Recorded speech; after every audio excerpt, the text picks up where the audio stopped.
Ndabaye ikaze mu gano cy'amasengesho mushikizo na mwene so Habimana Djibril. Uramusi Imana se mutima wanje rivuga ngo ukwiye kubeshwaho n'ukwizera.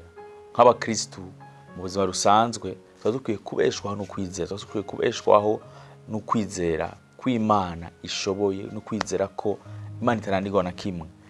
Ijambo ry'Imana ritubwira ngo umugororotsi wanje ngo azobeshwaho n'ukwizera. Mu Baheburayo igice c'10:30 muravuga ngo ariko umugororotsi wanje azobeshwaho n'ukwizera naho niyonjora ntazohimbara umutima wanje. Ijambo ry'Imana ritubwira yuko umugororotsi ko azobeshwaho n'ukwizera ngo naho niyabivamo kwiyonjora niyabivamo ngo ntazohimbara umutima w'Imana. Kenshi ari gihe mu buzima ugasanga umuntu ariko abeshwaho ahura n'ibibazo, ahura n'ibintu bimunyoha. Mbwa ijambo ry'Imana ritubwira yuko uko bimeze kose uteza kuguma wizeye ku Imana hari ikiri gukore, guma wizeye yuko Imana hari inzira igira ice. Yesu yaravuze ngo nije nzira. Igihe wizeye ku Imana ishoboye, wizera ko no muri aho hantu utari kurabona inzira, Kristo agucira inzira, ko Kristo ari we nzira. Waroma igice cya 4:3 Bibiliya itubwira ngo ivyanditswe bivuga iki? Bivuga ngo Aburahamu yizeye Imana ibimuharura ko nko kugororoka. Aburahamu ni umuntu yizeye gose ko Imana yamubwiye ngo ave mu gihugu cy'iwabo, agenda mu gihugu atarazi imico, atarazi niyagiye, yumvira Imana ahereye muri ibyo bintu bitoya nyene. Imana iramubwira ko azoba sekuru w'amahanga, aravyizera nubwo atabibona. Hama bwo kwizera kwiwe birivuga ngo Imana ngo ibimuharura ko kugororoka. Ushaka kuri guno munsi kuraca mu bintu mugabo ukaguma wumva umengo ivyo Imana yakubwiye ntibiriko birashika, canke amasengesho uri kurabwira Imana menga ntari karumvikana. Mugabo mu buzima ru Kristo wategeza kugendera mu wizeye, n'igihe ivyo uri kurabona ubona umenga n'igihe uri kurabona ubona bishushanyije n'ivyo wizera. Ijambo ry'Imana ritubwira ngo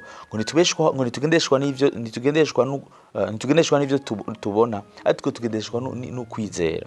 Kuko nimba uri umukristo ukwiye kwizera ko ivyo Imana ivuga mu buzima bw'iwawe ariko kuri konyene. Ukwiye kwizera yuko ijambo ry'Imana rivuga ariko kuri konyene, kuko igihe wizeye ivyo uri kurabona wosanga uri kurabaho ubuzima bubabaje. Ijambo ry'Imana ritubwira yuko Dawidi yavuze ngo naho noca mu mwonga w'igitutu c'urupfu sinzogira ikibintinya. Yarazi yuko naho yoca mu mwonga w'igitutu, naho yoca mu bibazo bimeze gute, yarizeye ko Imana yiwe hari ikintu iri bukore. Rero nk'umukristo ukwiye kubaho ubuzima bwawe bwose wizera Imana yawe, wizera ko Imana ari yonyene ishoboye, wizera ko ari yonyene ishobora gushikana aho yageneye gushikana. Ntaco bitwaye umubabaro ko uracamo no munsi, ntaco bitwaye ingwara ufise no munsi, ntaco bitwaye ukomeze ko ariko kose. Ukwiye kwizera ko Imana ari yonyene ishobora gucira inzira.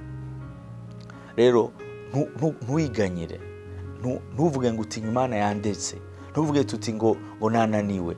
Nturananirwa igihe Imana itaravuga ijambo ryanyu. Ukwiye kwizera ko Imana hari icyo igira bukore mu buzima bwawe. Nk'abakristo ukwiye kwirukana ubwoba mu buzima bw'iwawe, kuko ubwoba ni umwansi w'ukwizera. Ubwoba nibwo butuma umukristo atabandanye agenda uko Imana igomba. Rero nk'uko ijambo ry'Imana ryabitubwiye ngo umugororotsi wanje abeshwaho n'ukwizera, ngo niyatiyonjorora. Rero kwiyonjorora ni igihe ushigwa n'ibibazo hamukumva umengo warenge ukacubireka. Mugabo aho nyene uri kurababarira, aho nyene utari kurabona iri kuraja, aho nyene utari kurumva ingene wovyifatamo, niho nyene ukwiye kwizera. Kuja muri Imana tubwira ngo bidashobokera abana b'abantu bishobokera Imana. Rero fata umutima wawe, fata ivyimviro vyawe, fata ibikugize vyose, wizera Imana, kuko twe ntitugendesha ivyo tubonesha amaso yacu, tugendeshwa no kwizera. Ijambo ry'Imana tubwira yuko muri kuvayo ngo abanyizera bagiye bashika mu kiyaga gitukura. Base ku kiyaga gitukura inyuma hari Farao, imbere naho hari ikiyaga gitukura. Ijambo ry'Imana ritubwira yuko abanyizera baragira ubwoba, mugabo Mose yanka kugira ubwoba, yizera Imana, arabwira Imana, Imana iramwishura imubwira ingene akwiye kubikora, ikiyaga kiruguruka. Ntaco bitwaye ivyo kuracamo no munsi. Muri uko kugendana n'Imana ukwiye kwanka ubwoba, hamukizira kw'Imana. N'igihe naho buri kurapfa, naho uwo buri ubona umenga ibintu vyawe biriko birahera, ukwiye kwamushiza amaso ku Mana, ukizira ko ari yo yonyene ishoboye. Nkuko nako nayivuze no munsi temewe no musi ngo ukwiye kubeshwaho no kwizera. Rero kwizera ni gihe wizera ivyo Imana yavuze, ni gihe wizera ivyo wasengeye, ni gihe wizera Imana, ni gihe bidakwiye kuyizera kubera ko umubabaro wakurengeye. Ushobora kurikana muno mwanya ukaba ufise ibibazo vyinshi cyane, ukibaza ko ari binini gose. Na Yobu yaraciye mu bibazo vyinshi cyane, mugabo ntihigeze arogota ku Mana, ntihigeze ava ku Mana, yabeshejeho n'ukwizera kwiwe, aguma yizeye Imana, kugeraho Imana yamukijije, kugeraho Imana yamusubije ivyo yari yanyazwe, kugeraho Imana sirukamambika icubahiro. Nawe ukwiye kuguma wizeye, ukwiye kugwanya ubwoba, ukwiye kwanka kumugwanizi akubesha, akakwereka yuko biko birapfa, akakwereka yuko bidashoboka. Nta kintu na kimwe kidashobokera Imana. Wewe urikwankuru no munsi ukwiye kwizera ko Imana byose bishobora. Nimba yararemye isi n'ijuru, ikaba nawe yarakubumbye mu ishusho ryayo, ukwiye kuyizera kuruta ikindi cyose. Bibiri ivuga ngo harava mu wizera umwana w'umuntu. Ntukizera umwana w'umuntu, izera Imana. Ntukavuga ngo nizeye unye ko azoshikana ahantu. Izera Imana ko ariyo yene ishobora gushikana aho yagabiye gushikana. Hamu yizere utekanye. Tekana peu importe ivyo kuraca muno mwanya. Tekana ntacyo bitwaye ivyo uri kuraca muno mwanya. Izere ko ari Imana yacu, ari Imana ikiza, izere ko Imana yacu ari Imana icinzira, izere ko Imana yacu ari Imana iriha amadeni, izere ko Imana yacu ari Imana ihaza umutima wa mahoro. Nubwo ivyo uri kurabona biko bikwereka yuko bidashoboka. Ndizeye ko amajambo ariko aragurana gushikana nandi hantu. Ndizeye ko watahuye yuko ukwiye kugendeshwa no kwizera. Ukwizera nako ntandi kuva, kwizera kuva mu ijambo ry'Imana. Ijambo ry'Imana rivuga ngo ukwizera kuzanwa n'ijambo ry'Imana. Rero urimbura ku ijambo ry'Imana, igihoma umutima wushira ku ijambo ry'Imana, igisukiye mu bibazo. Yesu yasezerana avuga ngo gemwe mazoza ngo azobibutsa amajambo yanje. Ntashobora kwibutsa mu busa, ariko akwibutsa ku majambo abise ku mutima wawe, akwibutsa ku majambo wasomye. Arakwibutsa hama akagutuma ugenda mu nzira nziza, akagutuma ugendera mu kwizera, akagutuma utiyonjoro rutabivamo. Ndizeye ko amajambo yakuye nanda gushika yandi hantu. Ndizeye ko watahuye yuko umugororotsi abeshwaho no kwizera, kandi kukwiye kubeshwaho no kwizera gusa. Ukwizera ko Imana ari ishobora gushoboza bijya vyakunaniye. Ndagwa ndufata rero umwanya wo gusenga rero. Ushobora kubikora nkira muno mwanya ukaba umaze igihe umenga kwizera kose ko hagiye. Ubona umenga ibibazo ni vyinshi.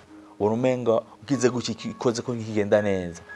Ukigiyemo nikigenda neza. Mbwo no mwanya ndagomba ndakubwire yuko peu importe cyane cyo bitwaye ivyo kuraca muno munsi, ukwiye kubeshwaho no kwizera.